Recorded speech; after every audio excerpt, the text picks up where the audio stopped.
قرآن کریم کو دیکھنا عبادت. قرآن کریم کو اگر کوئی شخص اور کچھ نہیں بس دیکھتا رہے تو یہ بھی عبادت, اس پر بھی ثواب ہے. تو آنکھ ایسی چیز ہے کہ جس سے ہم نیکیوں اور ثوابوں کے ڈھیر جمع کر سکتے ہیں. اپنے والدین کو محبت سے دیکھ کر, اپنے قرآن کریم کی تلاوت کر کے.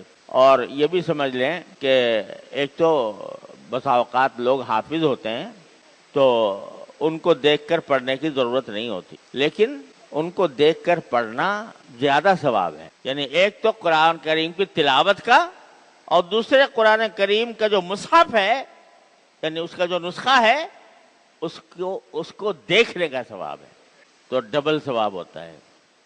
یاد بھی ہو اگر آپ کو کوئی سورت, پھر بھی اگر دیکھ کے پڑھیں گے تو زیادہ ثواب ملے گا.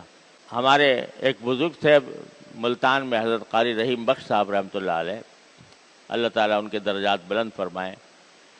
بے شمار انسانوں کو پڑھایا قرآن کریم اور حفظ کرایا, اور قرات کے اسرار ان کو سمجھائے. وہ ان کا معمول یہ تھا کہ وہ قرآن کریم کو 3 طریقے سے ختم کرتے تھے. ایک تو اپنا حفظ ہے, پکا حفظ تھا وہ, تو اس میں کہیں غلطی نہیں لگتی تھی کبھی بھی. ایک تو اس طرح کرتے تھے. ایک قرآن ختم کرتے تھے دیکھ کر, سامنے قرآن کریم پر نسخہ, حالانکہ یاد ہے الف لام میم سے لے کر والناس تک سب ازبر ہے, لیکن دیکھ کے, بھئی قرآن دیکھ کے پڑھ رہے ہیں, اس طرح جیسے کوئی حافظ بھی نہ ہو وہ پڑھتا ہے. کہتے ہیں کہ اس کی برکت میں حاصل کر رہا ہوں نسخے کی کہ میرے سامنے ہے یہ. تیسرا ختم کرتے تھے انگلی رکھ کے, انگلی کو بھی قرآن کریم سے محروم نہ رکھ. تو جیسے کوئی جو بہت ہی کم پڑھا ہوا ہو تو وہ جب قرآن پڑھے گا تو انگلی رکھ کے پڑھے گا نا, تو وہ کہتے ہیں جی میں اپنی انگلی کو بھی محروم نہیں کرنا چاہتا قرآن کریم کے پڑھنے سے, تو انگلی رکھ کے پڑھتے تلاوت کرتے تھے.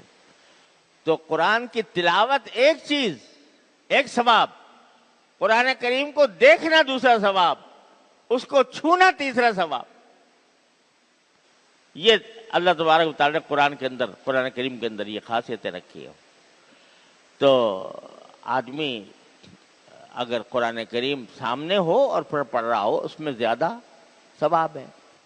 اب آج کل موبائلوں میں آ گئے قرآن شریف, تو موبائل میں لوگ پوچھا کرتے ہیں کہ پڑھنا جائز ہے کہ ناجائز ہے. جائز تو ہے پڑھنا, موبائل میں بھی پڑھ سکتے ہیں, لیکن قرآن کریم میں براہ راست جو نسخہ ہے قرآن کریم کا وہ سامنے رکھ کر پڑھنا اور اس کے اندر دیکھ کر پڑھنا یہ زیادہ بہتر, زیادہ افضل ہے, اس میں ثواب زیادہ ہے. یہ جو ہمیں موبائل کے اندر قرآن کریم نظر آتا ہے یہ قرآن نہیں ہے, یہ قرآن کریم کا عکس ہے. جیسے آئینے میں نظر آ رہا ہو تو اس کے وہ احکام نہیں ہوتے جو حقیقی قرآن کریم کے نسخے کے ہوتے ہیں. لہذا ٹھیک ہے, ناجائز بھی نہیں ہے. اگر فرض کرو آدمی سفر میں جا رہا ہے کہیں ایسے وقت میں کہ قرآن کریم سامنے موجود نہیں ہے نسخہ, تو موبائل میں پڑھ لے تو کوئی گناہ نہیں ہے. بعض لوگ اس کو گناہ بھی سمجھنے لگے ہیں, گناہ نہیں ہے. البتہ یہ ہے کہ قرآن کریم کے براہ راست نسخے میں پڑھنا زیادہ افضل ہے, اس میں زیادہ ثواب کی امید.